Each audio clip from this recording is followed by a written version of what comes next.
Olá, aqui é o professor Alexinaldo e nesse nosso curso de termologia vamos partir agora para a parte de atividades propostas de gases ideais. No nosso material de estudo está no livro 4, aula 14, parte de Física 1. Vamos agora então para as questões de 1 a 10.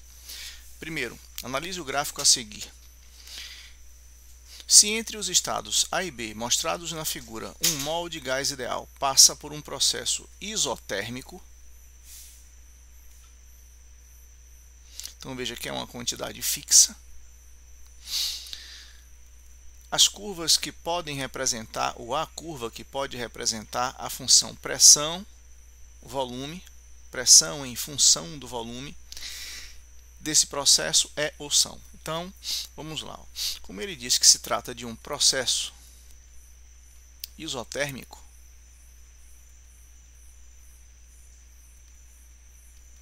então significa dizer que pressão vezes volume dá uma coisa constante, que nós vamos chamar de K. Lembre que a lei geral de transformação dos gases é pressão, volume, temperatura iniciais igual a pressão, volume, temperatura finais. Num processo isotérmico, a temperatura vai ser igual. Então, pressão vezes volume inicial igual a pressão vezes volume inicial, que é uma coisa constante. Então, aqui nós estamos diante de uma situação em que, se nós formos fazer aqui uma equação de pressão a depender do volume, a pressão vai depender do volume da seguinte maneira: K vezes 1 sobre volume. Ou seja, é uma relação na qual a pressão é inversamente proporcional ao volume. Se o volume dobrar, a pressão cai pela metade e vice-versa. Então, nós temos aqui que expressar qual é a curva que representa esse comportamento da pressão em função do volume. Em um caso típico de gráfico de função inversamente proporcional, nós temos como curva uma hipérbole. Então, uma hipérbole, nós vamos ter aqui pressão, volume e aqui um gráfico mais ou menos desse tipo. Entre as curvas apresentadas, a única que pode ser configurada como uma hipérbole, então, é a curva número 2. E essa curva número 2 aqui, para processos que se dão em uma mesma temperatura, ela é chamada de isoterma. Uma curva isoterma. Ok? Então, 2, letra B. Segundo, a seguir tem-se o diagrama pressão-volume, em que estão representadas três transformações que levam um gás ideal do estado inicial 1 ao estado final F. Considerando o estudo das transformações gasosas, os três processos aos quais o gás é submetido são respectivamente. Então veja, processo 1, o gás está aqui nessa situação inicial e vai para a situação final por essa descida aqui. Veja que isso se dá em uma situação de volume constante. Acontecendo, no entanto,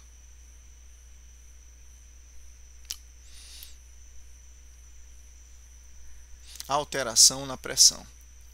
Antes eu tinha uma pressão maior, agora eu tenho uma pressão menor. Aqui eu vou chamar de pressão inicial, aqui pressão final.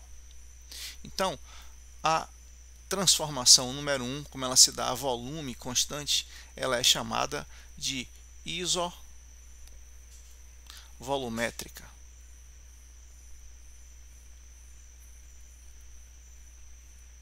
Ou isométrica ou isocórica. Depois, nós temos ali a transformação número 2, essa daqui para cá.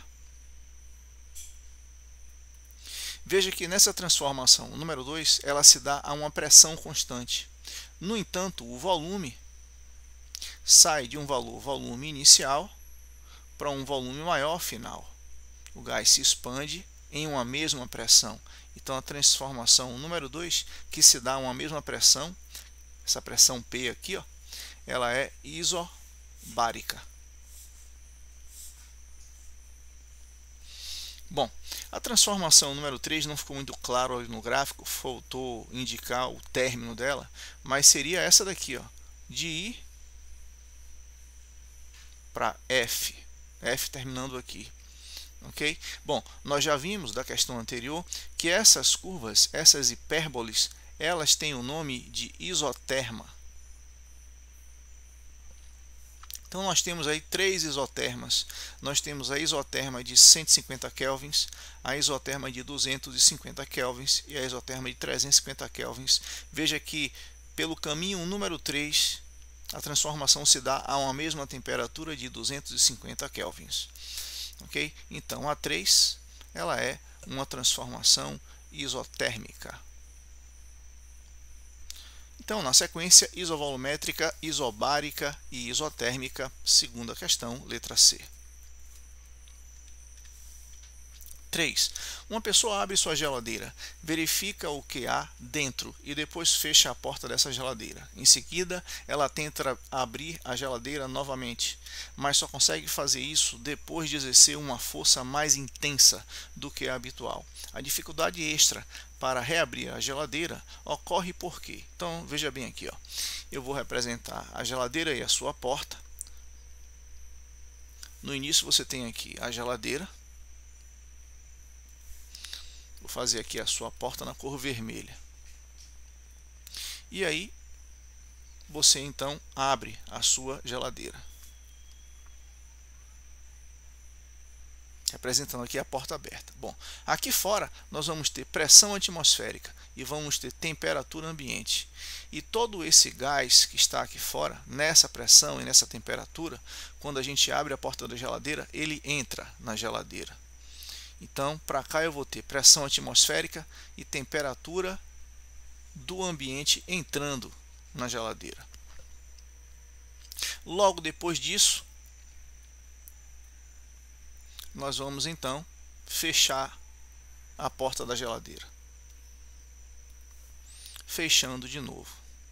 Então agora, todo aquele gás, ele está aprisionado em um ambiente que tem um volume constante.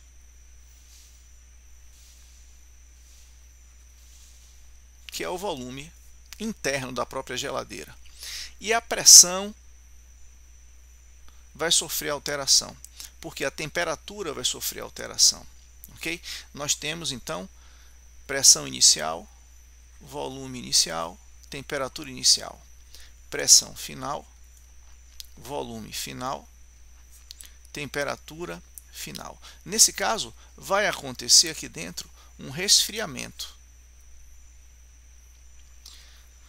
Acontecendo um resfriamento, e isso vai se dar a volume constante, porque o volume da geladeira ele não vai sofrer nenhuma alteração, né? O que vai acontecer com a pressão aqui? O gás vai atingir uma pressão final e uma temperatura final. Bom, então a pressão final, pegando aqui pela equação, a pressão final vai ser dada por temperatura final sobre temperatura inicial, que é a TO aqui nesse caso, ó. Essa é a temperatura inicial, né? Então eu substituir, tá? Vezes a pressão inicial, que é a pressão atmosférica, essa daqui, essa aqui, ó. Tá? Então veja, como a temperatura final é menor do que a temperatura inicial do gás, por causa do resfriamento, essa quantidade daqui vai ser uma quantidade menor do que 1, 0, alguma coisa. Então, em decorrência disso, essa expressão toda aqui vai nos fornecer que a pressão final do gás vai ser menor do que a pressão de fora, que é a pressão de 1 atm. Então, você vai ter uma pressão interna na geladeira menor do que a pressão atmosférica. Por isso que a geladeira vai permanecer, assim que esse gás se resfria, em uma condição de uma pressão interna menor do que a externa. Isso, na área da porta da geladeira, vai fazer com que exista uma força no sentido de manter ela fechada. Por isso que logo após você aprisionar aquele gás atmosférico aqui dentro e fechar ele ser resfriado, aqui fora você vai ter um ar mais denso, uma pressão atmosférica maior, e aqui dentro um ar mais rarefeito, pressão atmosférica menor. Por isso que assim que esse gás se resfria, você percebe que é necessário exercer uma maior força para poder abrir essa porta da geladeira. Então a questão número 3, letra D. A pressão no interior da geladeira está abaixo da pressão externa. Questão número 4. Nos últimos anos, o GNV, gás natural veicular, vem sendo utilizado pela frota de veículos nacional, por ser viável economicamente e menos agressivo do ponto de vista ambiental. O quadro a seguir compara algumas características do gás natural e da gasolina em condição ambiente.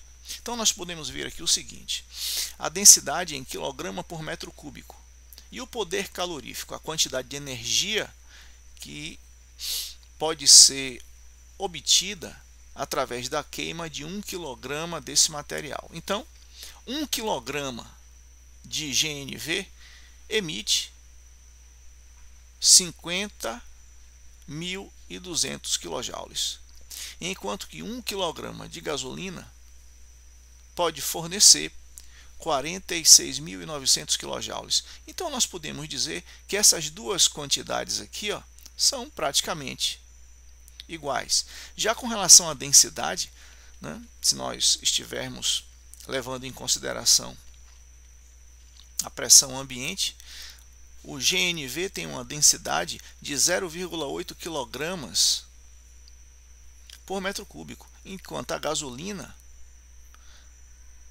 cerca de 1000 vezes mais, né? 738. Então daqui para cá nós podemos dizer que é aproximadamente 1000 vezes, né? Vezes 1000.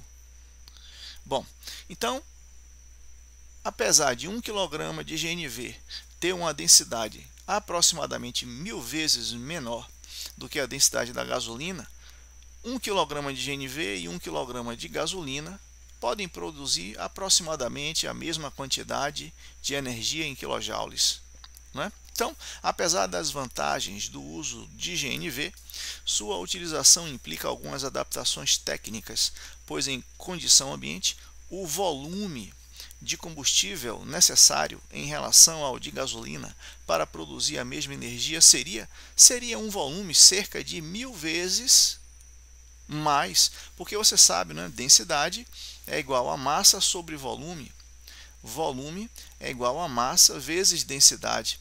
Veja que quem tem uma densidade cerca de 1000 vezes maior vai ocupar um volume cerca de 1000 vezes menor. Então, se você fosse levar em consideração a pressão atmosférica, você teria que ter um tanque para guardar a GNV no seu carro que fosse cerca de 1000 vezes maior do que um tanque típico de gasolina, o que tornaria a situação completamente incompatível.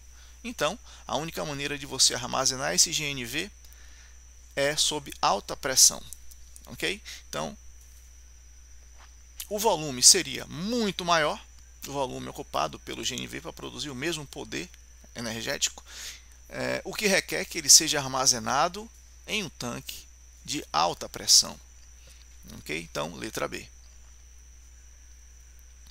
Não é à toa que existem normas especiais para abastecer GNV. Não sei se vocês já viram, mas no momento do abastecimento de GNV, o fundo do carro tem que estar aberto, não pode ficar ninguém dentro do carro, as pessoas se afastam para que o operador possa fazer o reabastecimento.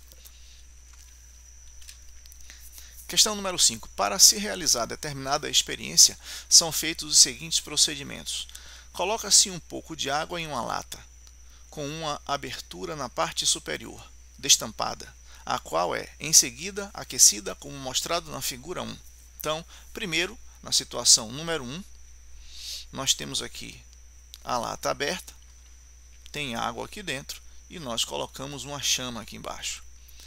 Depois de um certo tempo, nós percebemos que a água ela está num estado de ebulição, já atingiu para uma atmosfera 100 graus Celsius e começa aqui, ó, a produção de uma quantidade de vapor, porque a água já está em ebulição aqui, tá?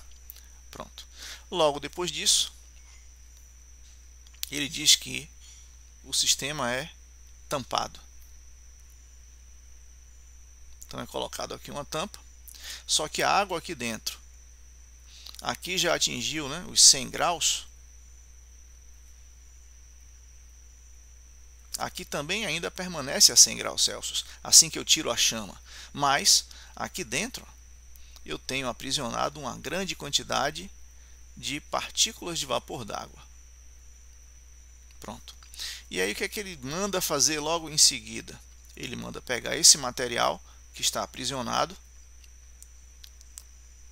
esse vapor d'água aqui, ainda tem água em estado líquido, a 100 graus Celsius.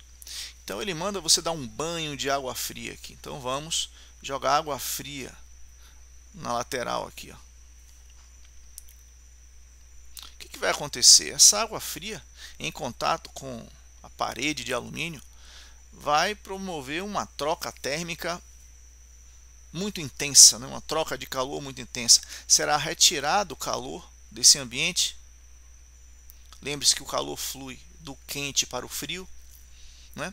Vai ser retirado o calor desse ambiente na passagem dessa água gelada. Significa dizer que todo o vapor que estava aqui, ele vai se liquefazer, ele vai voltar para o ambiente líquido e aqui dentro você vai passar a ter uma situação aproximadamente de vácuo, uma pressão muito baixa aqui dentro devido ao desaparecimento das partículas que antes ocupavam o espaço. Só que do lado de fora, o que é que nós temos? Nós temos agindo sobre a lata a pressão atmosférica, enquanto que aqui dentro temos uma pressão muito pequenininha, aproximadamente vácuo, e isso vai produzir o amassamento da lata. Ok? Então, para essa quinta questão aí, a alternativa é C, a pressão atmosférica esmaga a lata. Por isso que foi explicado. Questão número 6. Um recipiente esférico possui o volume interno igual a 8 litros. Então, volume 8 litros. Suponha que se queira encher esse recipiente com gás nitrogênio, de modo que a pressão interna seja igual a 2 atm, a uma temperatura inicial de 27 graus Celsius. Considerando a massa molecular do nitrogênio igual a 28 gramas por mol. Bom, então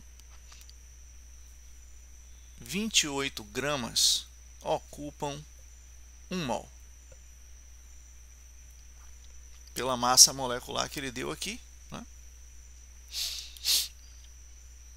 A constante universal dos gases ele mandou aproximar o R para 8 joules por mol Kelvin. E ele está dizendo aqui que a pressão de 1 atm é igual a 10 elevado a 5 Pascal.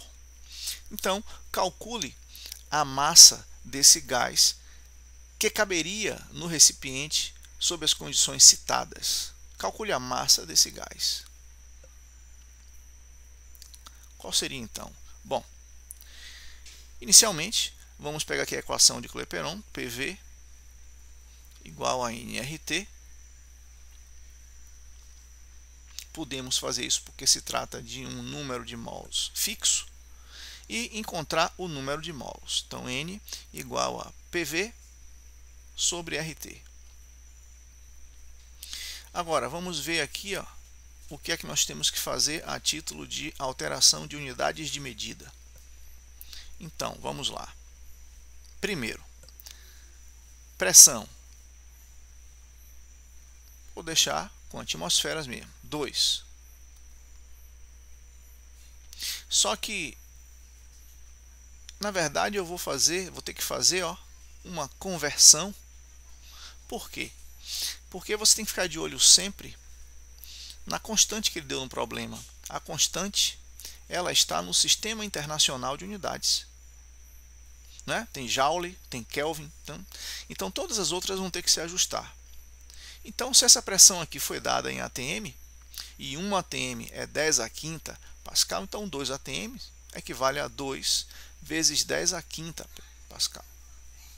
Então, no lugar desse 2 aqui, eu vou botar 2 vezes 10 à quinta. Pronto, com isso aqui, eu já tenho a pressão em Pascal. Ok? Volume. O volume ele deu em litros, mas eu vou ter que passar para o sistema internacional. Eu tenho que lembrar que 8 litros é igual a 8 decímetros cúbicos, que é a mesma coisa que 8 vezes 10 a menos 3 metro cúbico. Então aqui, ó, volume 8 vezes 10 a menos 3. Aqui eu já tenho o volume em metros cúbicos. Ok? Pronto. O R já está no sistema internacional, 8. E a temperatura, tem que converter? Tem sim. Ele deu 27 graus Celsius. E você tem que lembrar que a temperatura em Kelvin é igual a temperatura em graus Celsius mais 273. Então, nesse caso, a temperatura em Kelvin vai ser 27 mais 273. Isso dá 300 Kelvin. Então, aqui vai ser 300. Pronto. Com isso, nós podemos calcular o número. Esse número de mols vai ser igual a 2/3 de mol. Bom, então agora que nós já temos a massa molecular e o número de mols envolvidos, podemos determinar a massa através de uma regra de 3 simples e direta. Se 28 gramas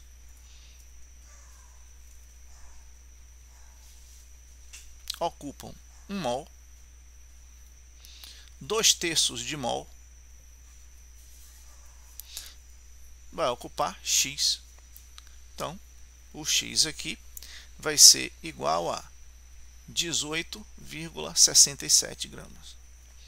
Ok? Então, letra A, 18,67. Questão número 7. Um gás perfeito que tem volume de 12 litros encontra-se no interior de um frasco sob pressão de 3 atm e com temperatura de 200 Kelvin. Inicialmente o gás sofre uma transformação isotérmica, de tal forma que a sua pressão passa a ser 9 atm. Em seguida, o gás sofre uma transformação segundo a lei de Gay-Lussac, a lei geral, né? Segundo essa transformação aqui, atingiu uma temperatura de 900, aliás, atingindo uma temperatura de 500 Kelvin. Os volumes após as duas transformações, respectivamente, são iguais a... Bom, então vamos lá. Primeiro, nós temos aqui que P1, V1 sobre T1 igual a P2, V2 sobre T2. Num primeiro momento, ele diz que a transformação é isotérmica. Então, nós vamos cortar isso daqui. Então, vamos ficar com pressão inicial, 3, volume inicial, 12. Estão aqui esses dados, né? Depois, nós vamos ter pressão final, 9. Volume final, que eu vou chamar de V2. Calculando aqui esse volume V2, isso vai dar 4 litros. Essa foi a transformação isotérmica.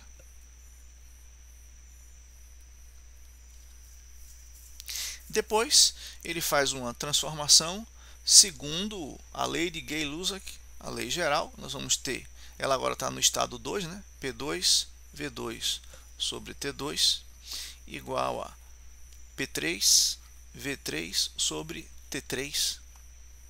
E nós sabemos que T1 é igual a T2, que é igual a 200 Kelvin. Né? Aqui, nessa primeira transformação isotérmica. Então vamos lá. A pressão aqui P2, ele deu, né? 9. Essa aqui, ó. Pressão P2, 9. Volume V2, calculamos na questão anterior 4. E a temperatura na isotérmica ela continuou com 200. Depois, pressão P3. Veja que ele diz o seguinte, ó. Inicialmente o gás sofre uma transformação isotérmica de tal forma que sua pressão passa a ser de 9 atm. Em seguida, o gás sofre uma transformação segundo a lei de Gay-Lugos, atingindo uma temperatura de 500 Kelvin. Os volumes, após as duas transformações, respectivamente, são iguais a. Então aqui nós vamos ter que então manter em 9 a pressão devido à lei de Gay-Lugos, né? Então nós temos aqui a transformação daqui para cá isobárica. Nós temos aqui o volume V3 e a temperatura que ele deu final de 500. Ok? Bom, então nessa condição aqui você calcula o volume V3 igual a 10 litros. Então isso vai dar 4 e 10 litros. A alternativa é. Próxima questão. Certa quantidade de gás ideal ocupa um volume V0, quando sua temperatura é T0 e sua pressão é P0. Expande-se o gás isotermicamente até duplicar o seu volume. A seguir, mantendo o seu volume constante, sua pressão é restabelecida ao valor original, P0. Pode-se afirmar que a temperatura final do gás neste último estado de equilíbrio é. Então, primeiro, nós temos uma transformação isotérmica. Nós temos V0, P0, igual a V1, P1. A temperatura vai ser a mesma embaixo dos dois lados, então corta. Então nós vamos ter volume, pressão, igual. Do outro lado, dobra-se o volume, conforme ele diz aí, e aqui nós vamos ter a pressão P1. Então a pressão P1 é igual à pressão P0 sobre 2. Que transformação seria essa que ele está dizendo aí? Se nós fôssemos reproduzir isso graficamente. Então veja, nós temos aqui pressão, temos aqui volume, e vamos supor que nós temos aqui esse ponto. Nesse ponto nós temos, para um determinado volume inicial, uma pressão inicial. Uma isoterma é uma hipérbole, então nós temos uma curva que vai ter que descer por aqui. E nesse caso ele está dizendo que dobrou-se de volume. Então, eu tenho agora um volume V1, que é o dobro de V2, e isso acabou acarretando aqui, ó, em uma pressão P1, que nós já vimos que também é metade de P2. Essa é a transformação, né? Mas, o que acontece? Ele só chegou até aqui, então eu vou dizer que essa isoterma, ela só veio até aqui, porque depois disso, o que a questão diz? Ó, então, ela não continua. Ela é daqui para cá e depois ela diz que a pressão é restabelecida, né, a seguir, mantendo-se o seu volume constante, sua pressão é restabelecida ao valor original P0. Então, ele sobe aqui, ó. Ele desce por aqui e sobe para cá, mantendo-se o volume constante, esse volume V1. Ele sobe para cá de novo e volta a ter a pressão restabelecida. Então, essa é a transformação. Desce para cá e sobe.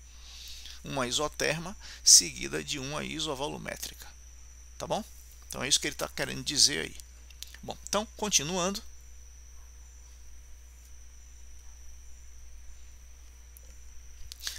Então, em seguida, ele quer que você faça pressão P1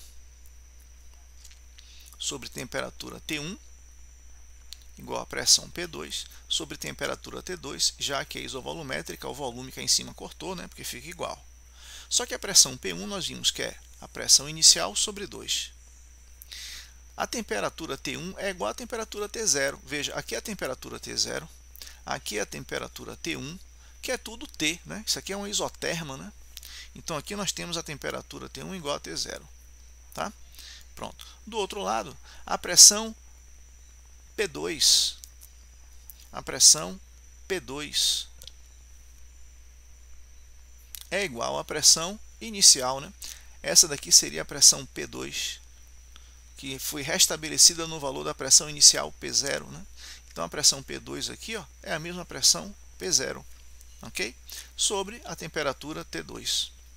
Então nós vamos ver qual é a temperatura da isoterma que passa por aqui, ó.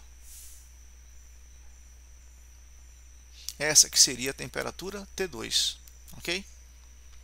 Então, fazendo-se aqui a conta aqui, ó, vai ficar T2 vezes P0 sobre 2 igual a P0 vezes TO. Corta aqui. Então, nós vamos ter que T2 é igual ao dobro de TO. Né? É essa temperatura aqui, TO. Então, essa temperatura aqui é o dobro da de cá. Nessa questão, então, a alternativa aí da questão 8, letra D. Questão 9. 4 balões esféricos são preenchidos isotermicamente com igual número de mols de um gás ideal. Balões esféricos. O balão esférico, ele tem um formato, ele tem um raio e ele tem um volume. E você sabe que o volume de uma esfera é 4/3 de π r ao cubo. Ou seja, o volume da esfera é diretamente proporcional ao cubo do raio. Ok? Então, se você dobra o tamanho do raio, o volume ficará 8 vezes maior. Isso se você quiser manter, né, a relação para uma mesma pressão interna ali, né? Mas independente disso, em uma esfera, essa é a relação geométrica. Se você triplica o raio, o volume cresce 27 vezes. Né? Então, essa é a relação. Só que ele está dizendo o seguinte: são 4 balões, todos esféricos, são preenchidos isotermicamente, então todos têm a mesma temperatura e têm a mesma quantidade de material, o mesmo número de mols do gás. A temperatura é a mesma em todos os balões e eles apresentam essas medidas. Então, a pressão do gás é maior no balão de que número? Então, a gente sabe, né, que a pressão do gás vai ser maior naquele que tiver o menor volume, onde os gases vão ficar ali comprimidos em um espaço menor, e vai ter menor volume aquele que tiver um menor raio. Por essa relação aqui, né? Menor raio, menor volume. Então, dá para ver claramente aí na questão número 9 que quem tem um menor raio é R sobre 2, é o menor raio. Então, esse é o balão que vai ter a maior pressão ali aprisionada. Por isso, nona questão, letra B. Para finalizar, fazer vácuo significa retirar o ar existente em um volume fechado. Esse processo é usado, por exemplo, para conservar alimentos ditos embalados a vácuo ou para criar ambientes controlados para experimentos científicos. A figura a seguir representa um pistão que está sendo usado para fazer vácuo em uma câmara de volume constante. Então, essa câmara daqui, VC, tem um volume de 2 litros. O pistão ligado à câmara por uma válvula A aumenta o volume que pode ser ocupado pelo ar em 0,2 litros. Então, esse volume final aqui, depois que essa válvula é aberta e o pistão desce, ele aumenta. Ele fica com 2,2 litros. Né? 2 mais 0,2. Então, esse é o volume inicial. E aqui é o volume final. Em seguida, a válvula A é fechada e o ar que está dentro do pistão é expulso através de uma válvula B, ligada à atmosfera, completando o ciclo de bombeamento. Okay? Então, inicialmente, ele puxa o volume de ar que tem aqui aumentando-se o volume do ar e reduzindo-se a pressão. Depois disso, ele fecha essa válvula, mantendo esse ar que estava aqui uma pressão menor. O pistão então é empurrado e essa válvula é aberta para que o ar que está aqui saia. Então, você começa com uma pressão maior, inicial, e termina com uma pressão menor, final. Bom, considere que o ar se comporte como um gás ideal e que, durante o ciclo completo, a temperatura não variou. Então, é uma transformação isotérmica. A mesma temperatura daqui, θ, é a mesma temperatura final, θ. Se a pressão inicial na câmara é de 33 pascal, então 33 aqui é a pressão inicial, 33 PA. A pressão final na câmara após um ciclo de bombeamento será, a pressão final será quanto? Bom, então, nesse caso aqui, nós vamos utilizar a transformação isotérmica, né? Porque ele diz que a temperatura permanece a mesma. Então, é só pressão-volume, P1V1 igual a P2V2. A pressão inicial é 33 para um volume de 2 litros. Qual será a pressão para um volume de 2,2 litros, que é o final? Então, essa pressão final dá 30 PA.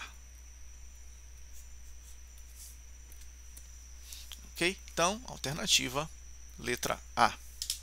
E assim nós concluímos essas questões propostas. Vamos prosseguir no nosso curso de termologia com termodinâmica. Obrigado e até lá.